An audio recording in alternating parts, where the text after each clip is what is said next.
Salut, c'est DPDM, bienvenue sur la review du chapitre 5 de Bug-E-Go, et sans perdre plus de temps parce que le chapitre est assez long encore une fois, on va plonger direct dedans. On va en apprendre pas mal des choses sur ce chapitre, on va pouvoir faire plein de théories à la fin, et ça c'est cool. On commence direct avec une scène d'action, voilà, il y a un monstre qui semble s'approcher de Kokudu et Itsujiya. Petite parenthèse d'ailleurs, son nom c'est Makoto Itsujiya, donc je sais pas trop comment l'appeler, est-ce que Makoto c'est mieux, est-ce que Itsujiya c'est mieux. Depuis le début je l'appelle Makoto, donc je pense que je vais rester avec ça, c'est plus facile à retenir aussi je pense. Le monstre depuis le début c'était qu'une coccinelle, il semblerait que Makoto ait peur des insectes. Il remercie Kokudu d'être venu l'accompagner au restaurant, car il y a un concours, celui qui arrive à manger un énorme plat de riz repart avec un prix. Pour le coup c'est un jeu vidéo. Kokudu a ramené des tupperwares au cas où il ne finirait pas son plat, sauf que il a bien l'intention de le finir parce que de une, c'est du riz frit avec des œufs le plat, et de deux, il a pas le choix parce que sinon il va devoir payer le plat et ça va coûter très cher. On a ensuite cette incroyable page référence à Bruce Lee. Je le répéterai encore et encore,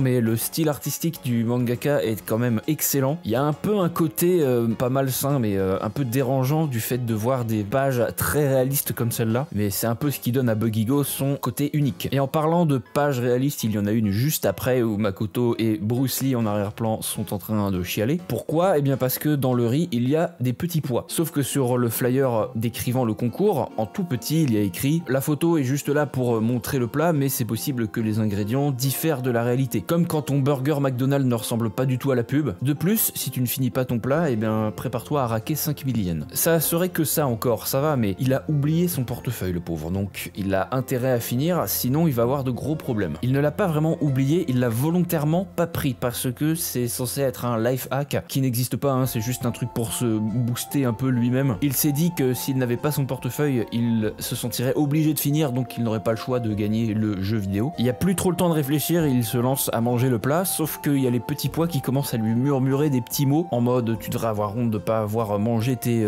légumes, t'es vachement difficile, les autres gosses ils mangent les petits pois sans trop de problèmes. Pense aux petits enfants qui n'ont rien à manger en Afrique, enfin ce genre de mots qu'on connaît tous. En même temps, il a un flashback de lorsqu'il était plus jeune, où on lui disait que tu resteras à table tant que t'auras pas fini. Il sort du flashback, il se vautre la tête la première par terre, il a envie de l'abandonner, il a vraiment pas envie de bouffer les petits pois, c'est dégueulasse. Mais à ce moment-là, Kokudu se précipite derrière son pote, il se cache, et il effectue tout un tas de signes avec sa main, ça ressemble à des cœurs. La réalité va un peu glitcher, et on coupe directement avec la fin du challenge où Makoto, semblerait-il, a fini le repas, et il repart fièrement avec son jeu vidéo. On aura l'explication juste après de qu'est-ce qui s'est passé, mais dans tous les cas, il est très content, il a un bide qui ne ressemble plus à rien, voilà, c'est un six-pack de bière, mais il fait la réflexion à Kokudu, il y a un truc qui va pas, t'as l'air un peu différent, et en vrai on peut voir un peu son visage, il est différent vite fait des pages précédentes, mais ça peut juste être le style artistique qui change, une petite inconsistance. Le lendemain, ils se retrouvent tous les deux sur le toit de leur école, et Kokudu est content de voir que le ventre de son ami est revenu à la normale. Il avait peur que le life hack ait un effet secondaire. On a donc enfin la vérité de pourquoi Makoto a réussi à manger le plat de petits pois, c'est parce que Kokudu a utilisé un hack dans son dos, et il explique en quoi il consiste. Le hack permet de rendre n'importe quelle nourriture bonne pour celui qui est censé la détester. Le seul problème du hack, c'est que de 1, tu ne peux pas l'utiliser sur toi-même, c'est que sur les autres, et de 2, il faut que tu l'utilises en étant caché, il faut que personne ne te voit. Une fois que la petite manipulation de signes de main en forme de cœur est réalisée, la personne va juste se mettre à manger comme pas possible. Makoto pensait pourtant que Kokudu en avait assez des hacks et qu'il souhaitait arrêter, et c'est là en fait qu'on se rend compte qu'il y a effectivement quelque chose qui ne va pas avec lui, il est beaucoup trop grand. Il a lui-même utilisé un hack pour s'agrandir. Globalement, le hack il consiste à coller une facture de course sous ton pied, avec comme prix ta taille exacte en centimètres, donc faut faire un peu le calcul yen et centimètres, et à partir de là tu répètes l'opération mais avec 1 yen de plus à chaque fois. Et apparemment depuis qu'il a commencé à faire ça, il a dépensé 20 000 yens. 20 000 yens c'est quoi? Je vais regarder immédiatement. 120 balles, bon ça va. On a ensuite un petit passage sympa concernant une explication de Kokudu de pourquoi il veut continuer à faire des hacks. Son ami se fait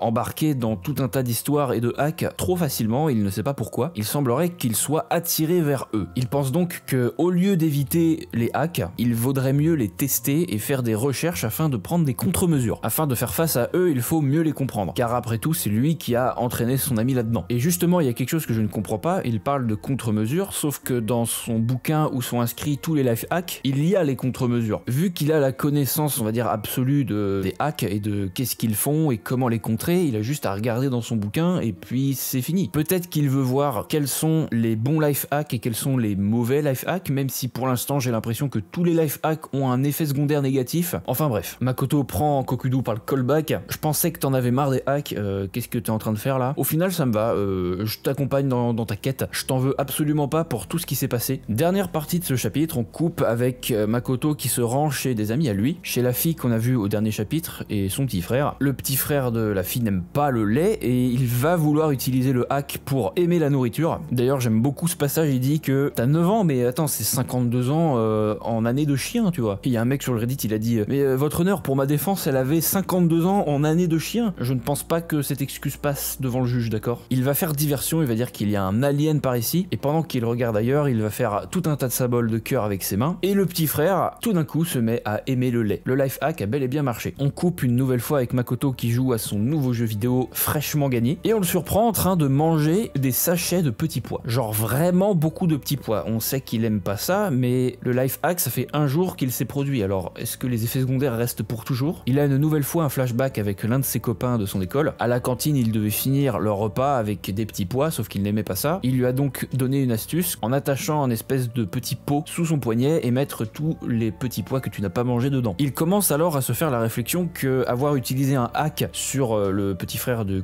la fille n'est pas normal. Le fait d'avoir changé les valeurs et puis la vision du monde d'une personne, on va dire un peu sans son consentement, c'est pas trop normal. Il aime pas en fait la tournure que ça prend. Dans un premier temps, il ne se serait jamais mis à détester les petits pois si justement il n'avait pas vécu cette expérience à la cantine. À peine il a le temps de finir sa réflexion qu'il se met à dégueuler. Il semblerait que le life hack ait cessé de faire effet. Overdose de petits pois. Makoto se rend immédiatement chez le petit frère. Il le supplie d'arrêter de boire du lait parce que c'est plus possible en fait, il s'est trompé. Sauf que là, il en boit vraiment excessivement beaucoup. Genre regarde toutes les bouteilles de lait, il y a des vaches partout, il y a du shampoing au lait, il y a du gel douche, en veux-tu en voilà. Et il prend également un bain dans du lait. Voilà, le mec est parti vraiment trop loin, c'est plus possible. Est-ce que tu prendrais pas un petit verre de lait pour te calmer? Il va falloir qu'il règle ce problème au plus vite. Il contacte Kokudu pour savoir s'il peut se faire aider. Sauf que apparemment il ne peut pas bouger, il ne peut pas venir à sa rencontre, donc Makoto va venir sonner chez lui et en ouvrant la porte, il trouve Kokudu en mode spirale, en mode accordéon, collé au plafond et surtout en train de glitcher sévère. Il a fait une petite erreur de calcul en voulant coller le ticket de caisse sous son pied. Il s'est trompé de chiffre et ça a complètement bugué. La contre-mesure pour ce hack, il semblerait que ce soit de souffler des bulles de savon au travers des membres qui sont disloqués et ça va avoir pour effet de réassembler les membres comme avant. On en vient au problème de Makoto. Il semblerait que les effets du life hack où on peut manger n'importe quoi s'estompent au bout de plusieurs jours. Il n'y a donc rien à faire, il va falloir attendre. Makoto se fait la réflexion que le bouquin c'est quand même un sacré bordel si tout est écrit n'importe comment. Voilà, les notes de bas de page elles sont écrites à la va-vite. L'effet secondaire il est écrit sur une autre page, ça n'a pas de sens. Et on va en venir à une théorie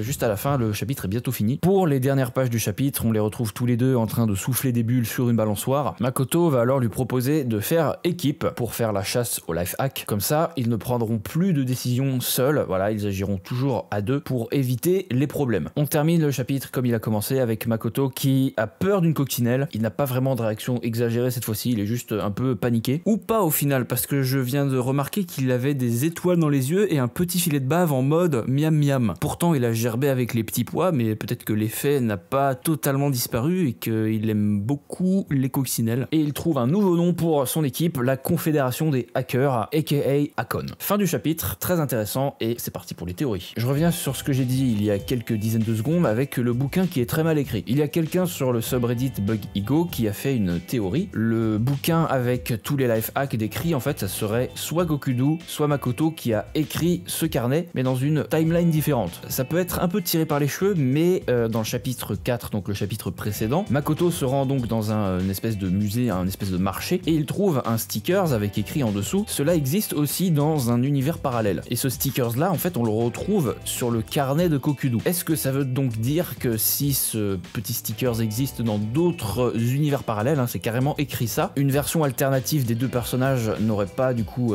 complètement perdu les pédales et il se serait désintégré de glitch. Et juste avant que ça n'arrive, en fait, il a cédé le carnet, voilà, et c'est Kokudu actuel qu'il a trouvé dans la rue. Je pense qu'on n'aura pas l'explication tout de suite, hein, peut-être dans une dizaine de chapitres, voire vers la fin seulement. Mais voilà, ça reste une théorie à prendre en compte, je pense. Et on va revenir aussi sur ce que j'ai dit auparavant sur les contre-mesures. Pourquoi Kokudu cherche à tout prix à en savoir plus sur les life hacks pour prendre des contre-mesures, sachant qu'il en existe dans le bouquin. Et on a pu le voir, voilà, il s'est fait corrompre, entre guillemets, enfin il s'est fait glitcher, je sais pas comment on peut dire ça. Il a fait une erreur de manip type et il est parti en steak, voilà, c'est parti en cacahuète. Je pensais vraiment que l'un des deux allait être raisonnable et allait dissuader l'autre de vouloir faire des bugs, mais visiblement en fait les deux vont être à fond dedans, ils vont essayer, je pense, d'en faire un maximum, ce qui est un peu étrange, mais je pense qu'on en vient du coup petit à petit au nom de la série Bug Ego. Ils vont avoir pas un ego surdimensionné, mais ils vont vouloir toujours en apprendre un peu plus sur les bugs. On a pu le voir depuis le début de la série, il n'y a pas eu un seul life hack qui a eu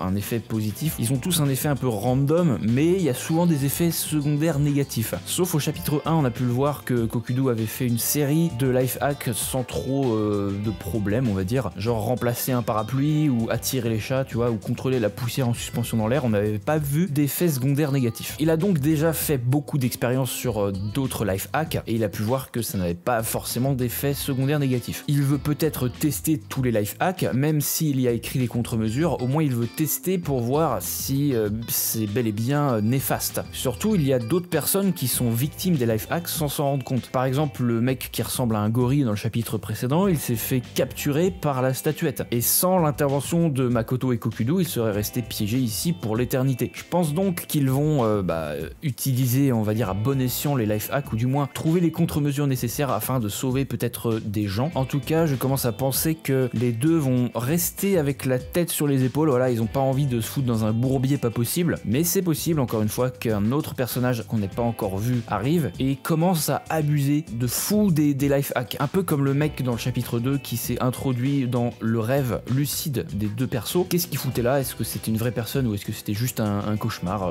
comme ça qui est censé se dérouler parce que tu as brisé la règle? Voilà, ça fait beaucoup de théories, mais au moins on a fait le tour. N'hésitez pas à me dire ce que vous en pensez également en commentaire et puis pourquoi pas en discuter sur le Discord, le lien est en description. Je vous laisse, le prochain chapitre sera en janvier 2025, donc à la prochaine, ciao.